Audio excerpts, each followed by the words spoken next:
Hi guys, Matt Stark with Bass Fishing Basics. I want to talk today a little bit about a rig that's gained quite a bit of popularity in recent years, and that's the Ned Rig. Now the Ned Rig's not new. The popularity certainly is, but this is a technique that's been used for probably 30 years or more.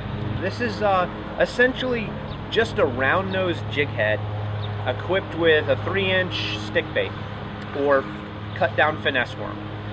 It was called Ned Rig after a gentleman in the Midwest who just popularized it because he was catching a lot of fish on this particular rig. But it's been used in the Midwest, it's been used in the Northeast for many, many, many years. Now we just got through with the spawn here in the Northeast, and I use the Ned Rig quite a bit on post-spawn fish, particularly around docks. I found it highly effective to skip this underneath a dock, much like you would a weightless wacky rig Senko. It falls, basically glides down to the bottom in a zigzag formation, a lot like a tube would.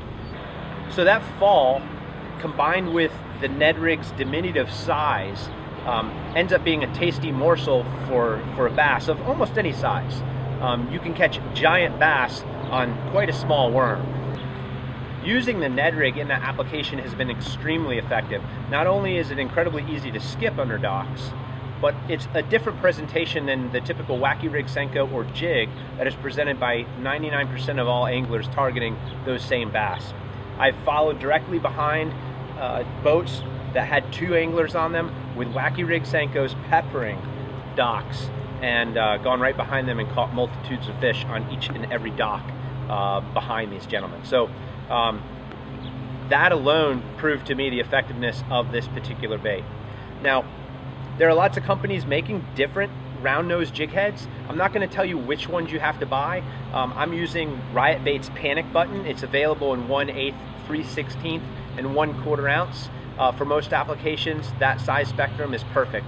And I've got it rigged with a 3-inch green pumpkin Riot stick. Now I have it rigged on a Lew's TP1 speed stick. This is a 6'7" medium light, and this rod was specifically designed for the Ned Rig. And as far as I know, it's one of the first rods available where the action is set up just for the Ned Rig. The great thing about this is it skips like a machine. It's shorter in length, which allows me to get into tight angles and get into places accurately that I couldn't get into with a longer rod.